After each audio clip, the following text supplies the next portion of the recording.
não tinha como pagar, e eu tinha 2 limites em 2 bancos, no Bradesco e no Unibanco. Eu tinha 2 limites de 15 mil reais. E quando começaram a nascer os protestos e os cheques foram devolvidos, eles simplesmente me cortaram o limite que eu tinha, que dava 30 mil reais.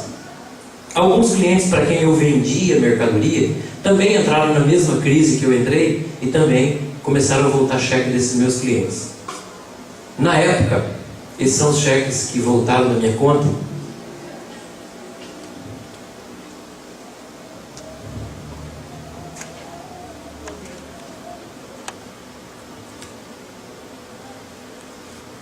Os meus filhos,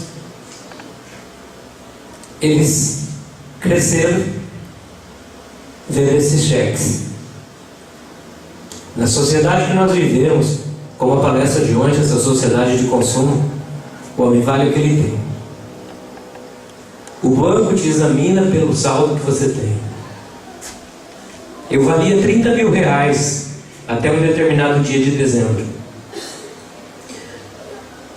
Na sequência, eu não valia mais 20 reais. Um cheque de 20 reais, devolvido por insuficiência de fundos.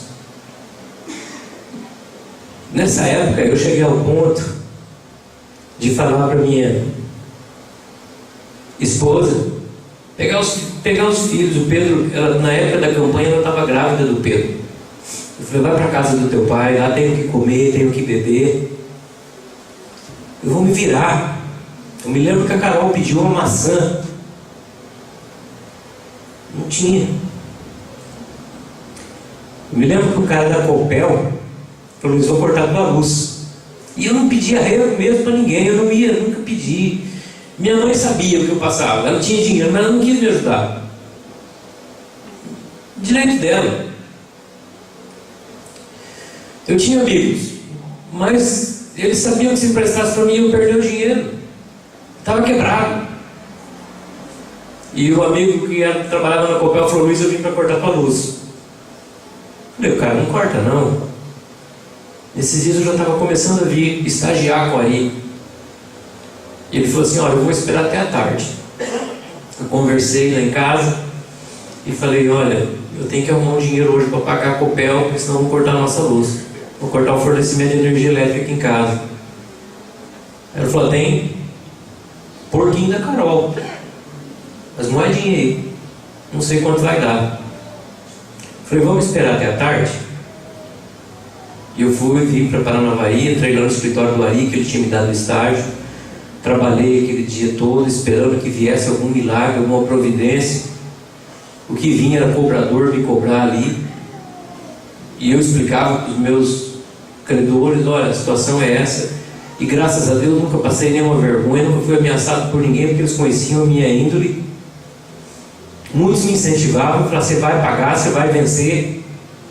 Mas naquele dia não tinha. Quando chegou a tarde, onde é que está o porquinho da Carol?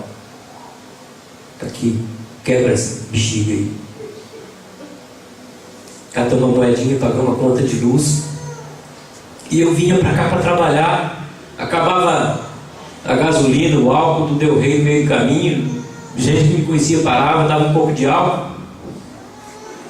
O Ari, eu trabalhava junto com ele me colocou numa mesinha lá no fundo. Às vezes ele lembrava de me chamar para almoçar, às vezes ele não lembrava. Como o Ivan fez faculdade comigo e tinha uma panificadora aí, eu ia lá comer uma coxinha. Ele marcava. O Marcelo Felipe tinha o posto Minas. E eu contei a minha história para ele. Ele falou, quanto combustível você precisar, você pega aqui. Não tem dia para pagar. Deus coloca anjos.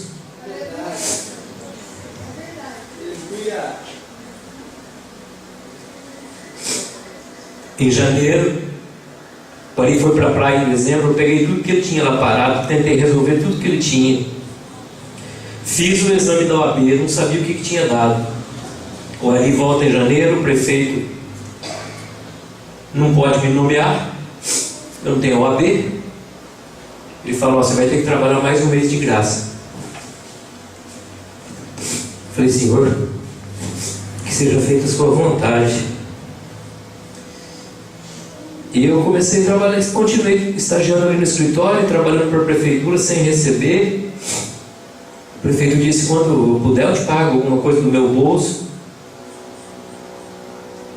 E precisei de um dinheiro um dia, e falei com a Ari: a coisa está feia.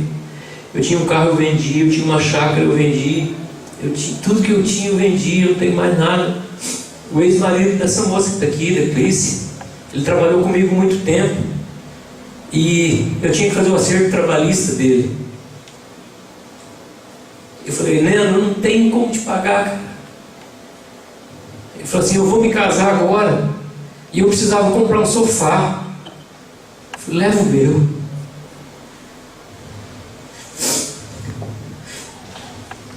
Nós dois carregamos o sofá da minha sala. Sabe, para um homem que sempre pagou suas contas em dia, é difícil dever. É difícil sentir um filho pedindo alguma coisa e você não poder comprar.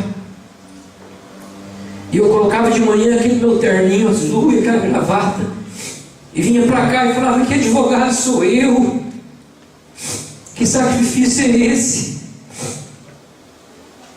Mas Deus sabe fazer as coisas. Naquele dia, o Ari percebeu alguma coisa, eu acho, e ele me emprestou um dinheiro. E como o prefeito aqui, eu acho que foi o Teru que ganhou a eleição naquele ano, ofereceu a assessoria jurídica do Serpave para ele. Quando foi em fevereiro, ia ter a minha formatura. E no mesmo dia, tinha 3 dias de festividade. Mas num dos dias de festividade era o dia que ia sair o resultado da OAB. Imagina se eu ia passar na OAB. Uma pressão daquela no final do ano. Uma coisa tão difícil. Como é que eu ia estudar? Concentrar que jeito? Eu não conseguia olhar na cara das pessoas, eu não saía na rua. E tinha que ir para a formatura, tinha que colar grau. E a minha irmã me prestou R$70. Eu pedi abrigo na casa de um conhecido. Ficou eu, minha esposa, Carol e a minha mãe na casa da dona Dalva, lá em Prudente. E fomos para a colação de grau, para a festividade. E no segundo dia, que era o dia do baile, ia sair o resultado da OAB. E lá, todo mundo sabe, chama Casa do Advogado, a OAB. Eu fui quieto, sem falar para ninguém que o resultado sairia naquele dia, porque eu tinha certeza que não ia passar. Eu não queria ser envergonhado mais. Já estava envergonhado demais, precisava mais. Eu peguei o carro e fui quieto para lá, sem almoçar. Cheguei, não tinha sido colocado ainda o edital com aprovação. Esperei mais um pouco, vi um movimento de lá de longe, olhei e corri para lá. Fui o primeiro aluno a olhar o edital. E tinha 2 meninas de Tamboara, filha do seu Giosa, as 2 casadas com o juiz federal hoje, e as 2 faziam faculdade lá e moravam lá. E tinha, além de ser muito dedicada, elas tinham dinheiro para fazer uma faculdade, fizeram muito bem feito. Tudo quanto é evento que tinha na faculdade, André e Adriana estavam na frente. Eram sempre elas. Então, quando eu comecei a ler a lista, eu comecei a procurar André e Adriana. E eu não achei o nome delas lá. Se André e Adriana não passou, eu fui olhando B, C, D. Eu vou passar. Quando eu chego na letra L, meu nome estava lá, aprovado. De 92 formandos, eu não sei quantos fizeram a OAB, mas na minha sala nós tínhamos 92. 3 passaram. E eu era um deles. E eu volto daquela formatura com a OAB na mão. Tinha que prestar o juramento, depois era questão de tempo. E o Ari estava advogando para o Serpave e eu advogando para a prefeitura de Tamboara. E aí começa a mudar a minha vida. O Ari não gostava de direito administrativo e eu adorava. E nessas reuniões do Serpav tinha muitas licitações. Eu ia participar como advogado do Serpav nas licitações. Então eu ficava impedindo que fulano participava, porque faltava tal documento, faltava tal requisito formal, faltava tal certidão. E eu impedia. E existia até uma cadeia de proteção para as empresas daqui de Paranavaí, para que elas ganhassem a licitação. Então qualquer coisa que falhasse era para ser rigoroso com as de fora. E eu exercia aquilo da forma como era determinado. E os empresários daqui começaram a ver em mim um bom defensor dos interesses dele e começaram a me levar para licitações de fora. Tinha 3 empresas de asfalto, Planur de Basalto e mais uma outra que eu não me lembro o nome. E os 3 me contrataram para poder acompanhar a licitação. E nesse tempo eu descubro um nicho no mercado de direito tributário que eu podia ganhar um bom dinheiro e um dinheiro rápido com aquelas empresas. Ofereci o serviço, descobri, estudei, ofereci e fiz o serviço. E era uma coisa que automaticamente você começava a compensar, ou seja, eu começava a receber os meus honorários automaticamente. E comecei a trabalhar para essas empresas. E eu estava no escritório já há 4 meses, e o Ari, um cara muito estranho, eu sentado lá no fundo. E ele vinha um dia e me cumprimentava, outro dia ele não cumprimentava. Às vezes ele cumprimentava 3, 4 vezes. Ele saía, voltava, tomava um café. Nossa, já chegou? Mas acabou de me cumprimentar, Cristão. Ele era tão desligado que um dia ele falou: Luiz, qual que é o telefone lá de casa mesmo? Era desse jeito. Até hoje é assim. Quem não conhece o Ari pensa que ele é um cara egoísta e tal, mas ele é desse jeito. E eu fiquei pensando, eu falei, esse cara acho que não está gostando de mim não. Eu estou aqui atrapalhando ele. Aí eu cheguei para o Ari e falei assim: Ari, eu estou sendo chato, eu já levei tanta pancada, cara. Fala para mim, eu estou te atrapalhando aqui dentro? Porque eu não quero ser um estorvo para ninguém. Você está com vergonha de falar para mim. Eu estou sentindo que você não está gostando que eu esteja aqui tentando te ajudar, mas você está me ajudando mais. Mas tem algum problema? Ele falou: não, eu estou gostando demais de você aqui. Estou gostando tanto que eu comprei a sala do lado aqui, ó, para você. Eu vou mandar arrumar, eu quero colocar uma estante, não sei do que e tal. E fez a sala do lado. E um dia a gente estava lá, eu morava em Tamboara ainda, vinha trabalhar todo dia. E um dia eu estava lá com ele e ele disse assim para mim: ô Luiz, está pronta a sala. Você já viu os móveis? Eu falei: vi. Eu fui lá naquela loja ali perto da igreja de São Sebastião ali, e eu vi os móveis. Então vamos passar lá. Ele tinha um Versalhes vermelho, me convidou para almoçar. Aquele dia não me esqueceu, glória a Deus. E eu vi aquele versalão dele, parou ali no seu José. Falou: seu José, o senhor tem uma mesa igual a minha, uma cadeira igual a minha, um negócio igual ao meu, um negócio igual ao meu? Tem. Eu falei: então o senhor faz pedido para mim? E eu saí e entrei no carro do outro lado e falei: Ari, deixa eu te falar uma coisa, cara, meu dinheiro não dá para ficar igual ao teu. Luiz, esse é presente meu.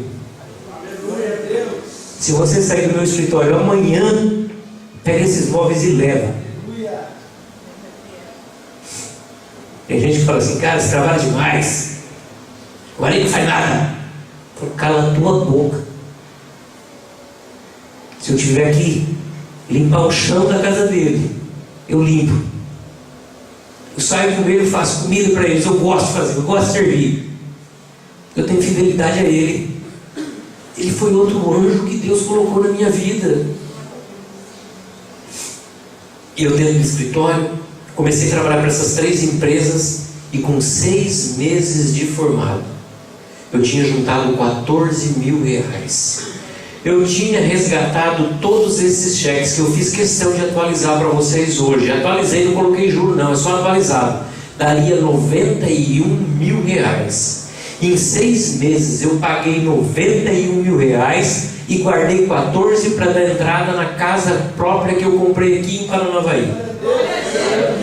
O cidadão tinha uma casa lá onde eu não era o Simone ainda, 300 e poucos metros, um sobrado. É onde era o Calduro, quem mora aqui em Paranavaí sabe. Onde era a academia do Calduro. Tinha um barracão do lado.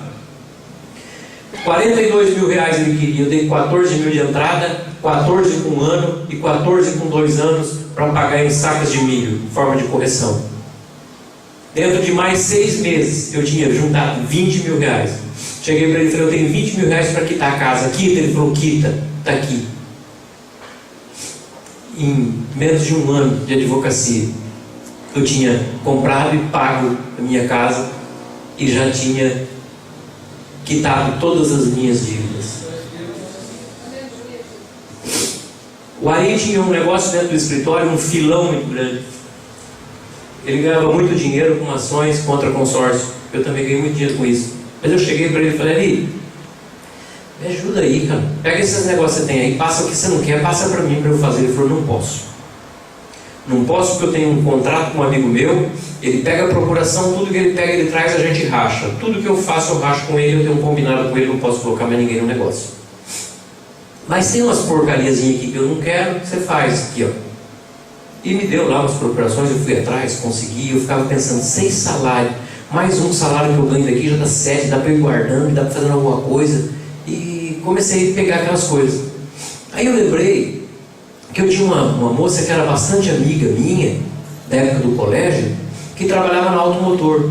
E eu peguei e falei com ela assim: moça, você pode me ajudar numa coisa? O que é? Eu queria uma relação de ex-consorciados, de caminhão aqui da automotor, porque eu vou entrar com uma ação e teus clientes vão receber o dinheiro de volta. Não é contra a empresa sua, é contra a administradora de consórcio, é uma injustiça que está sendo cometida com eles. Você não passa uma relação para mim? Ela falou: passo. Eu vou ter que mexer no almoxarifado o dia que eu for lá mexer. E ela depois me trouxe um bolo assim de clientes que estavam naquela situação. Pra você ter uma ideia, cada cliente daquele me dava um lucro assim de 40 mil reais. Cada cliente. E eu cheguei pro Ari no final do dia e falei: Ari, eu consegui um negócio que você não vai acreditar. O que é? Ó, isso aqui. Ele falou: rapaz, está rico.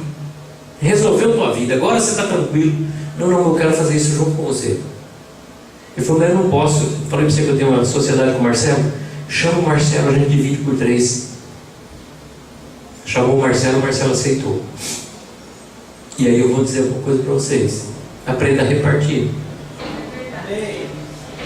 Uma atitude de fidelidade minha, que nem foi da minha consciência, foi de Deus, fez com que depois a gente tivesse uma sociedade que nós conseguimos pegar de procuração mais de 3 mil procurações no Brasil inteiro. Ficamos conhecidos no Brasil inteiro por causa desse tipo de ação. Demos entrevista em televisão no Mato Grosso, fizemos muita coisa. Para vocês terem uma ideia, tem 30 milhões de reais ainda executado contra a Ford, fora que nós recebemos. Uma coisa que mudou a nossa vida por causa de uma atitudezinha. Uma atitude mudou aquilo. Se eu não tivesse sido generoso naquele momento, talvez eu tivesse recebido o dinheiro daquelas procuraçõezinhas que me foram passadas. Isso me rendeu uma sociedade tão produtiva que nós temos quase 20 anos de sociedade. Compramos muita coisa junto. Separamos tudo que nós compramos. Cada um tem a sua porção separada, escriturada em seu nome. E nós nunca tivemos um problema. E onde tem dinheiro é difícil isso acontecer. Mas ele é um grande irmão. E hoje nós já temos lá o Pedro e o João, que são os nossos filhos, que já estão trabalhando juntos e parecem que vão trabalhar com a mesma fidelidade. Eu prosperei muito, errei muito, me divorciei. Me lembro que eu já tinha comprado uma casa imensa, na verdade uma mansão, 400 e poucos metros, 1.900 metros de terreno, foi mais lindo do mundo. E com poucos meses de comprar aquela casa eu me divorciei, adulterei, errei. De fato eu não era feliz no meu relacionamento, mas não foi a melhor maneira de sair de um relacionamento. Eu me culpo por isso, eu pago o preço até hoje por isso. E me lembro e sei que fiz meus filhos passarem muita dor. E eu tenho aconselhado muitos casais que têm filhos. E me lembro quando eu saí de casa, eu planejei a saída, conversei com a minha ex-esposa e falei: vai embora para casa dos teus pais que hoje eu vou sair. E eu, tirando as minhas roupas do guarda-roupa, aluguei uma casinha ali no Ouro Branco. O senhor tinha falecido e a casa estava mobiliada. E eu tinha comprado uma casa, mas o senhor tinha esgotado todas as minhas economias. Eu não tinha dinheiro para comprar nem uma geladeira para mim. Eu fui morar ali no Ouro Branco sozinho e eu me lembro do primeiro domingo, eu fazendo o meu almoço e o Pedro do lado. Esse tamanhinho. Foi passar o domingo comigo. A Carol ficou com muita raiva de mim. E o Pedro pequenininho e eu fazendo a comida. E olhando aquele serzinho, falei: o que eu estou fazendo esse menino passar? Mas graças a Deus, tudo isso passou. Hoje meus filhos têm um relacionamento comigo que não existe. Até hoje em casa, a gente coloca a mesa. A minha funcionária, que é uma amiga, uma irmã, eu já estava hospitalizado, me ligou, acho que não vai trabalhar amanhã, não sei o que é, estou até preocupado com ela. Mas a gente coloca a mesa, a gente senta, a gente brinca, a gente dá risada. Eu nunca abri mão disso, eu nunca fiz uma viagem sem meus filhos. Estava separado, mas eu falo, eu sou mãe, eu recebo presente dos pais e das mães, porque eu estou junto com eles, eu quero a presença deles. Eu posso ter errado em algum momento, mas eu suplantei tudo isso. E depois de um determinado momento, eu fui convidado para vir para a igreja. A Paula que me convidou. Está lá, Deus colocando hoje no teu caminho. Vim para a igreja, fiquei 3 anos e meio na igreja sem me batizar. E o pastor Miramoto me dava umas chacoalhadas de vez em quando, e eu falava, não é hora. Aí um dia, ele sempre ia me visitar no escritório. Sempre. A gente sempre orava. O pastor Itamara está aí, lembra disso. E num determinado dia, despretensiosamente, o Miramoto estava lá. Eu disse, Mira, eu sou sempre assim, né? Paulo, Rodrigo, Marquinhos, não é pastor. Mira, ele disse, fala, meu filho. Eu falei, eu vou me batizar. Esse japonês caiu em pranto. Falou assim, Luiz, é um dos dias mais felizes da minha vida. Marcamos o batismo, me batizei. Estou aqui dando esse testemunho hoje para vocês e mostrando para vocês como é que Deus é fiel, como é que Deus faz as coisas. Sabe, Deus vai esparramando pelo caminho da gente pacotes com presentes para que a gente possa recolher esses pacotes. Tem muito pacote no caminho de vocês, assim como tinha pacote no meu caminho. Eu sei que por eu ter desviado do caminho, eu perdi muitos presentes de Deus, mas eu ainda consegui voltar para recolher alguns. Ter a oportunidade de estar aqui hoje é recolher mais um presente que foi dado por Deus, que é a possibilidade de, através do meu testemunho, mostrar para vocês que Deus encontra na gente ainda uma possibilidade. Por mais podre que nós sejamos, Deus encontra na gente ainda uma possibilidade. É possível, tudo é possível. É possível a transformação. É possível você buscar. E não desvie do caminho para você não perder os presentes que você tem para recolher. E hoje, olhando para trás, eu vejo a minha vida como aquele desenho que a gente faz na escola, que você vai unindo os pontinhos. 1, 2, 3, 4, 5, que você vai unindo. E eu comecei a unir meus pontos. E um dia esse desenho vai ser concluído. Ainda falta pontinho para unir. Ainda falta coisa no meu testemunho. Mas eu tenho certeza que se eu não desviar do caminho, Deus vai fazer com que todos esses pontinhos sejam unidos. E o desenho que vai brilhar é a face de Jesus. Eu acredito nisso. E se hoje eu faço alguma coisa pela igreja, se eu faço alguma coisa por alguém, eu também faço por gratidão. Mas muito mais que gratidão, eu faço por amor a Deus.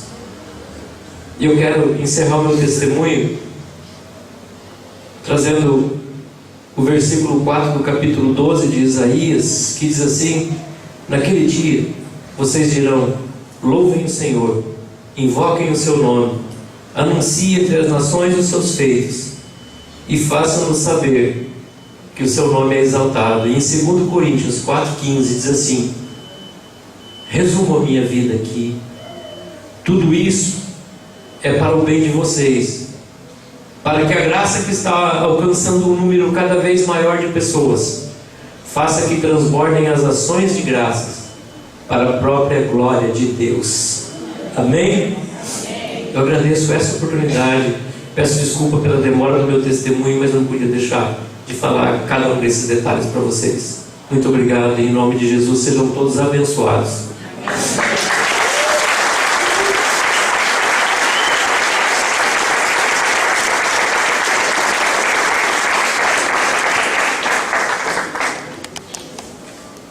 Eu acho que o café, coffee break, é o coffee break, café de pobre, né? Logo depois que o pastor começar a tocar o louvor, daí